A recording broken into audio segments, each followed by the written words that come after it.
much, Manjari ma'am, for such a beautiful introduction. So generous and kind of you. Good morning, everyone. Good morning, sir. First of all, I would like to extend my gratitude to the head of our college family, Principal Madam Dr. Gupta. Secondly, I would be very grateful to the Department of English, our motherly HOD Madam Dr. Anita Shankar, who is not here, but yet as a part of being part of the department, I can imagine that she is here. And secondly, the second strong pillar of our English department, Dr. Neelu Srivastava Madam, IQAC in charge, Dr. Anita Shankar Madam, my dear friend Manjari Singh Madam once again, and My dear. all the members of the organizing committee of this particular workshop. I think it is a very good idea to talk about communication. And so today I am here. I forgot one more name. Thanks to Mrs. Manjula Soni Madam also for inviting me. So Digvijay College आना, हम English और हिंदी दोनों में बात करेंगे. Digvijay College is not a new place for me and it is like home coming. Digvijay College आना घर आने के समान है. तो मेरे कुछ बच्चे भी हैं. Nupur is there. So I was there between 2019 and 2022. 2019 में मैं दिग्विजय आया था और 2022 में फिर मेरा ट्रांसफर हुआ. So it is always a pleasant feeling. It is like family. So coming to our today's topic, suprasegmental features of English की बात करेंगे हम. English के reference में रहेगा, but it will we will relate it with Hindi as well. Okay. So मजरी में दरवाजा बंद थी या पर्दा लगा दी.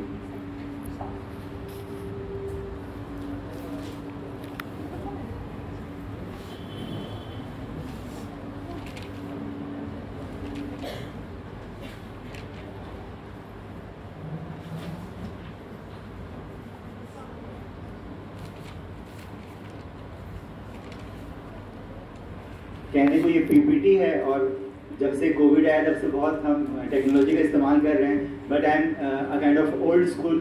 सो मैंने पीपीटी में भी हैंड रिटन बोर्ड वर्क जैसा ही हमको फील होगा. सुप्रा सेगमेंटल फीचर्स ऑफ इंग्लिश. ये सुप्रा सेगमेंटल, सबसे पहले उसकी बात करते हैं कि होता क्या है सुप्रा सेगमेंटल. तो ये दो वर्ड से बना है, supra and segmental. So first of all, what is segmental and what is supra? तो कुछ कम करेंगे इसको.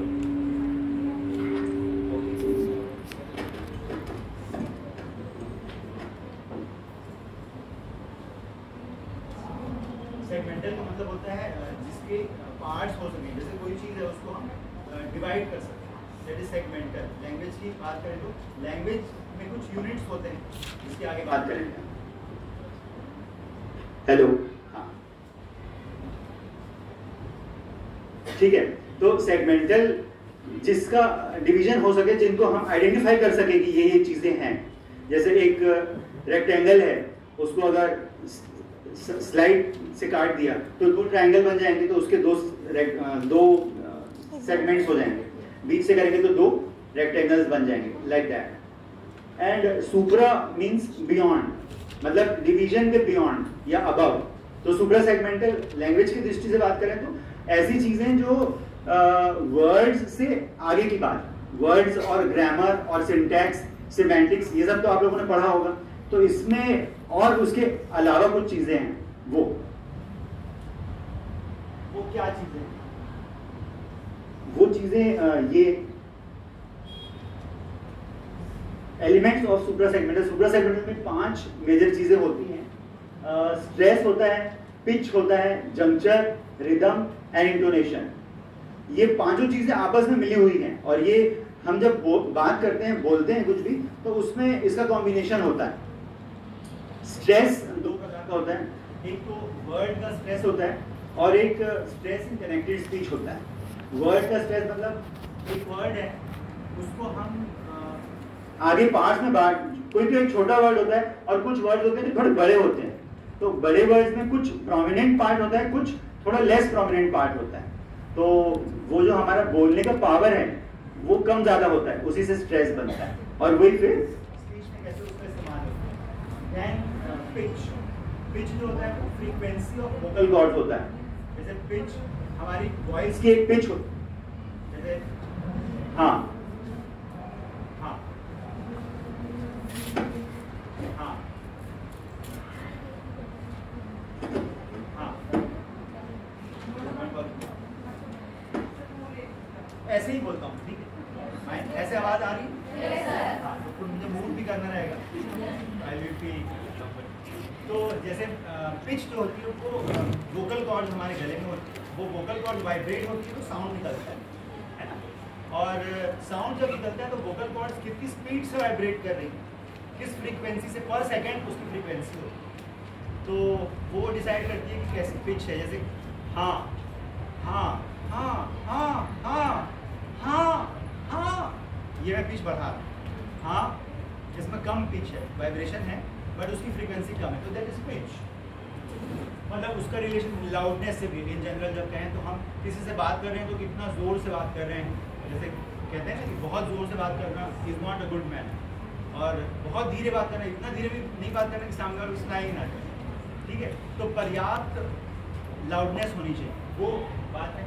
देन जंक्चर, जंक्चर का मतलब होता है कि जब हम बात कर रहे हैं तो हम बहुत जल्दी जल्दी भी ना बोले और बहुत धीरे धीरे भी ना बोले। जल्दी जल्दी बोलेंगे तो क्या होगा कि जब सामने वाला आपकी बात सुनेगा तो उसके दिमाग में उसको प्रोसेस भी तो करना है ना? तो उसको उतना समय देना है कि वो आपकी बातों को प्रोसेस कर सके, और इतना ज़्यादा भी समय नहीं देना है कि वो कुछ और सोचने लगे, ठीक है? तो that is juncture, that is pause. जैसे हमने देखा है, हम देख रहे हैं, हम देखेंगे, बहुत लंबा पॉज हो गया, this is pause. Then rhythm, rhythm मतलब अप्स एंड डाउन्स होते हैं, जो भी हमारे वर्ड्स होते हैं उसमें एक बैलेंस होना चाहिए, एक म्यूजिक होना चाहिए, एक फ्लो होना चाहिए। लैंग्वेज में एक फ्लो होता है, हर लैंग्वेज का एक फ्लो होता है। जैसे Jack and Jill went up the hill to fetch a pail of water. Jack and Jill went up the hill, तो एक rhythm, that is rhythm. Poetry में रिदम होता है और म्यूजिक में रिदम होता है एज वेल।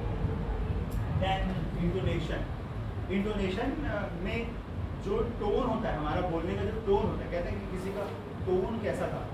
कई बार ऐसा होता है कि बात कुछ बुरी नहीं होती लेकिन उसको बोलने का तरीका हमको पसंद नहीं आता, या किसी का तरीका सरकास्टिक हो सकता है, या किसी की बात में कुछ और मीनिंग छुपा हो सकता है। ये सारी चीज़ें इंटोनेशन कहलाती है, ठीक है? तो इंटोनेशन अलग अलग तरीके का होता है, आगे अपन इस सब की डिटेल में बात करें। तो ये सब चीज़ों का बैलेंस होना चाहिए, पांचों एलिमेंट्स का बैलेंस अगर आपके में है, आपकी वाणी में है, तो आपकी वाणी जो है वो मधुर है ना? तो कुल मिला के अपन वाणी के माधुर्य की बात करें, ठीक है? एक एग्जांपल ले लेते हैं कि बन के फानूस हवा जिसकी हिफाजत करे, वो चिराग क्या बुझे जिसे रोशन खुदा। दूसरा है I live for those who love me, for those who know me too, the heaven that smiles above me awaits my coming, ठीक है? बन के फानूस हवा जिसकी हिफाजत करे, वो चिराग क्या बुझे जिसे रोशन खुदा करे, ठीक है? बन के फानूस हवा जिसकी हिफाजत करे, वो चिराग क्या बुझे जिसे रोशन खुदा करे। ये अलग अलग तरीके से मैंने बोला, इसको डिफरेंशिएट कीजिएगा, ठीक है? तो पहला, दूसरा और जो लास्ट में बोला उसमें मैंने कोशिश करी कि सारी चीजों का बैलेंस रहे, ठीक है? एक इंग्लिश का एग्जांपल लेते हैं। I live for those who love me, for those who know me true, the heaven that smiles above me and awaits my coming too। तो कुछ लोग ऐसे हड़बड़ी में बोलते हैं हर बात को, है ना? तो हमारी क्लास में आपके फ्रेंड्स में भी कुछ होंगे, कुछ लोग बहुत ही जल्दी जल्दी बोलते हैं कि क्या बोल रहे हैं, मुझे जल्दी करो, ऐसा करो, वैसा करो, ये हो गया, वो हो गया। ऐसे घर में भी ऐसा होता है कि घर में हमारे भाई बहन में कुछ लोग ऐसे होते हैं, तो I live for those who love me, for those who know me true, for the heaven that smiles above me and awaits my coming too, हड़बड़ी वाली। और कुछ ऐसे कि अगर उसमें उतार चढ़ाव ना हो तो ये कैसा लगेगा, I live for those who love me, ऐसा लगेगा कि रीड कर रहे हैं, I live for those who love me, for those who know me true, the heaven that smiles above me and awaits my coming too. ठीक है, अब ये सब चीजों को अपन बैलेंस करके बोलते हैं, I live for those who love me, for those who know me true, the heaven that smiles above me and awaits my coming too. तो सुनने में अच्छा लग रहा है? तो this is all about suprasegmental. ये जो इम्पैक्ट है ये सुप्रा सेगमेंटल की बात। इससे होता क्या है, सुप्रा सेगमेंटल फीचर्स के इस्तेमाल से बेनिफिट्स क्या क्या हैं, ठीक है। Effects of learning supra segmental skills, तो सबसे इंपॉर्टेंट थी तो क्लैरिटी आती है। जब आप जो बोलना चाह रहे हैं, किसी भी कम्युनिकेशन का जो पर्पस है वो ये है कि हम जो बोलना चाह रहे हैं वो बात सुनने वाले तक पहुंचे, है ना। तो वो एग्जैक्टली हम जो बोलना चाहते हैं वही वो समझे, कुछ कम ना समझे कुछ ज्यादा ना समझे, एग्जैक्टली वो समझ जाए, तो ये क्लैरिटी अच्छी होती है।